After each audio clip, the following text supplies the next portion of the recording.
오늘의 정치 뉴스입니다. 이재명 대통령 부부가 공동 보유했던 분당 아파트가 29억 원에 팔렸고 새 소유자를 채무자로 한 17억 7천만 원의 근저당권이 설정되면서 정치권 논쟁이 시작됐습니다.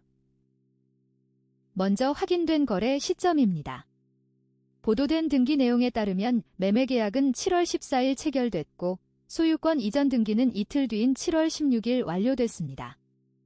매매 가격은 29억 원입니다. 소유권 이전과 같은 날, 이 대통령 부부를 근저당권자로 하고 매수인들을 채무자로 하는 근저당권도 등기됐습니다. 등기상 채권 최고액은 17억 7천만 원으로 보도됐습니다. 여기서 17억 7천만 원은 채권 최고액입니다. 담보로 보호되는 채권의 상한을 적은 금액이므로 실제로 오간 현금이나 정확한 미지급 잔금과 자동으로 같은 금액이라고 단정하면 안 됩니다. 현재 공개된 설명을 종합하면 매수인들은 살던 집의 처분이 끝나지 않아 잔금 전부를 바로 마련하지 못했고 오는 10월 말까지 남은 대금을 지급하는 조건으로 거래가 진행된 것으로 알려졌습니다. 즉 소유권은 먼저 넘기고 잔금 일부는 나중에 받되 매도인 측이 근저당권을 설정해 미지급 위험을 담보한 형태로 설명됩니다. 일반 은행 대출이 아니라 당사자 사이의 거래 조건입니다. 거래 시점에는 재건축 일정도 거론됩니다. 해당 단지는 7월 말 사업 시행자 지정 고시를 앞둔 것으로 전해졌고 지정 뒤에는 조합원 지위 이전이 제한될 가능성이 있어 등기를 서둘렀다는 해석이 나옵니다. 청와대는 등기상 근저당 설정이 매수자의 사정에 따른 것이라고 설명했습니다. 또한 1주택자인 대통령에게 매각 의무는 없었지만 부동산 정책 의지를 보이기 위해 매각했다는 입장도 전해졌습니다.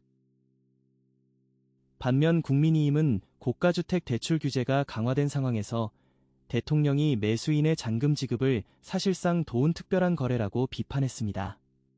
이는 야당의 정치적 평가이며 그 자체가 위법 사실의 확정은 아닙니다. 논쟁의 배경에는 25억 원을 넘는 고가주택의 주택담보대출 한도가 2억 원으로 제한된 정책이 있습니다. 다만 이번 근저당은 금융기관의 신규 주택담보대출과 법적 성격이 같다고 볼 수 없습니다. 따라서 핵심 질문은 단순히 은행 대출을 받지 않았느냐가 아닙니다.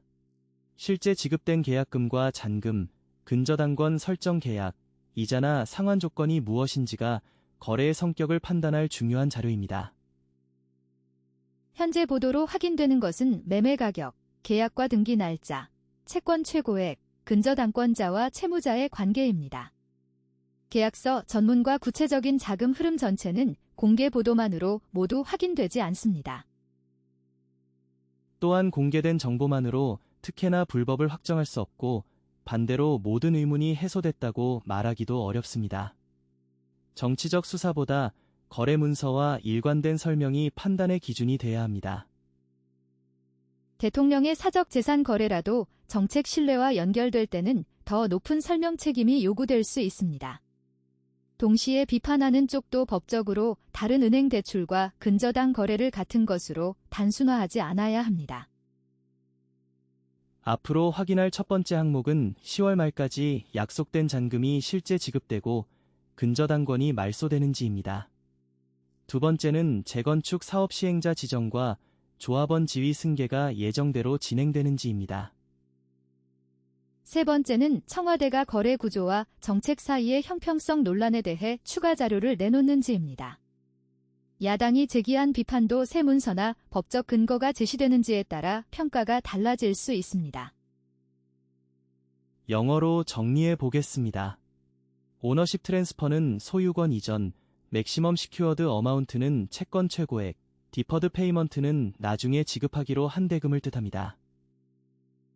오늘의 결론입니다. 29억 원 매매와 17억 7천만 원 근저당 설정은 확인된 사실입니다. 거래 이유는 매수자의 잔금 사정과 재건축 일정으로 설명되지만 형평성과 투명성 논쟁은 추가 자료를 통해 검증해야 합니다.